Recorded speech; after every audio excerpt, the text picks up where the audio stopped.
So, hey guys, was going to do another video for you this week. We are continuing to go through the Cornerstones book. If you're at Royal Palms, this is something that we want in the hands of all of our families because it's good stuff to go through with your kids. It's good stuff to give you, material to go over, because you guys, parents, you are the primary vehicle for reaching your children.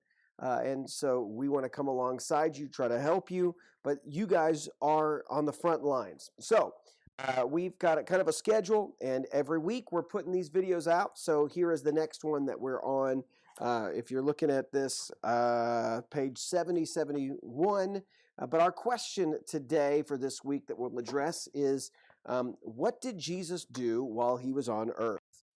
What did Jesus do while he was on earth? Now, look, this is a simple question. It's not really a deep one, but I will say this, that the two questions that kind of go into this that maybe you're going to kind of deal with your kids this week, all feed into this answer. And so really we have to just ask, it's a very basic question, what do we know about what Jesus did? And that's a good question to ask, kind of a starting point of, if you want to ask, who is Jesus? What did he do? What was his, what was part of what he did? Because based on that answer, people are going to have all sorts of that question. People are going to have all sorts of different answers, right?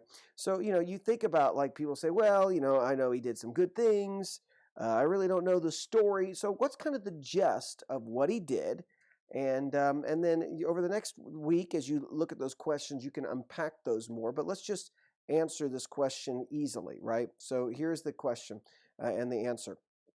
While Jesus was on earth, he traveled through Galilee, Samaria, and Judea, teaching and performing miracles.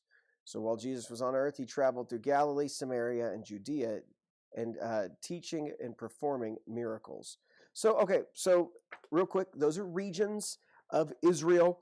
So you have Judea more in the south, Samaria more in the middle. And remember, they're kind of half Jewish.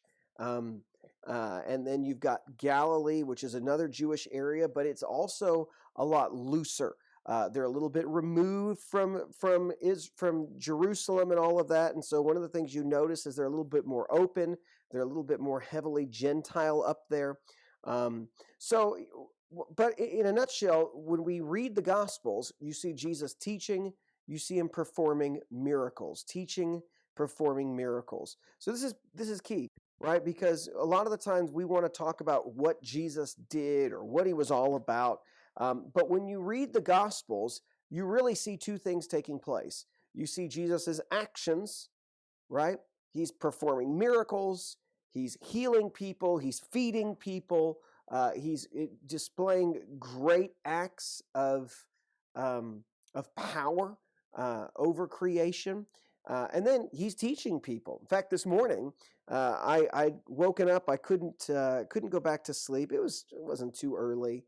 But normally I don't get up early, because the moment I try to get up early at my house and read the Bible, if I put my light on in the living room, my kids see it and they're up, and then it's not there. But I actually got some time this morning to read. But right towards the very end, my son came out of bed and he came and sat with me. And I just started reading. I've been reading through the Gospels and reading through Luke. And so here I am in the Gospel of Luke, and in my Bible, they've done the red letters and the black letters, and sometimes I should do another video on my thoughts on red letters. But anyways, I talked to him. I said, "Do you know why these are red?" And he said, "I don't know." And I said, "Well, it's because they wanted to show you the things that Jesus said." And it's interesting. You look at the Gospels, there's so much red there, right? Because most of that is Jesus' teaching. And so it is key to know that when you read the Gospels, you're seeing really two major things: his actions and his teaching. And if you really want to know who Jesus is and what he was all about and what he did, follow the story and look at his teaching. A couple verses that they bring up in this book today is the first one here that you'll see. Mark 1:38, he said, "Let's go on to the neighboring village so that I may come to preach there too. This is why I've come." Guys, this is important because today we talk about Jesus on our own terms. We talk about Jesus the way that we want to, what I think he was all about, what he would be doing differently than you. But, Jesus came with a mission to teach. You want to know what he's all about? Read his words. That's key. Guys, I'll say this too. While we're telling you to do this, this is helpful. I mean, this is helpful for us. It's drilling into us theological concepts, but there is no substitute for just reading the Bible with your family. So one of the things that we've been trying to do is we started around Purim. We just started kind of going through Esther again. We finished Esther.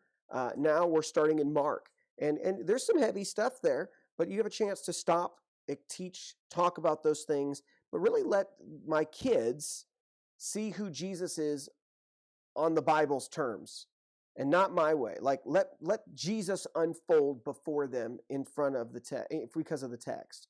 Another one of the verses I really like, John, is the way the gospel ends, Gospel of John, John 21:25. And there's so many other things that Jesus did, which if every one of them were written down, I suppose not even the world itself could contain the books that would be written. So we understand he did so many other things, right? But what do the gospels contain? The teachings and some of his actions. They're selective too, right? Because they want to give you a snapshot. They want to give you the basics. The gospel is saying he did so much more, so many things. But these are the highlights. These are the snapshots. These are the pieces you really want to know Jesus based on what the apostles saw and what they did. Read his word. Recognize the things that he taught, and watch the way that he acted. You want to know how to live as a Christian? You don't need 5 points to tell you how to be a good Christian and give you some application.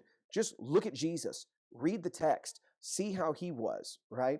And let that be your model. The Jesus of the Bible is who we need to follow, who we need to be look more into. And so this week, as you go through, and you're going to go through more with your kids and your family, if maybe you're just doing this alongside with us, some of the big questions to look at next is, what did Jesus teach when he was on earth?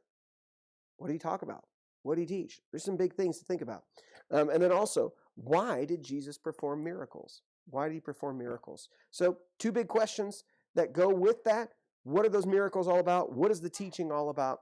I hope that's a good kind of a launch pad for you. Maybe for you guys, it's a launch pad into, let's just begin to read the Bible as a family. Maybe you don't have kids. Maybe you're married, though. Let's just read the Bible together as a husband and wife. Maybe you're single. Let me just read the Bible to know more about Jesus. But I think these are all habits that you should build in, no matter what stage of your life, whether you're single, whether you're married, whether you're empty nesters, whether you've got kids. Putting the Bible into practice, reading it into your own daily life. Set those habits now for your family. Do it now.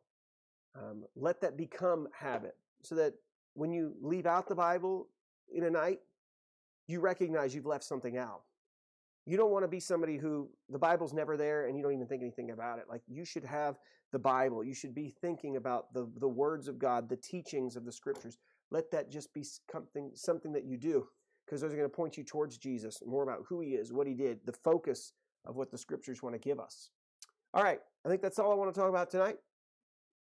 It's not tonight, but what do you know? You could be watching it and it's nighttime, but I'll talk to you later. Bye-bye.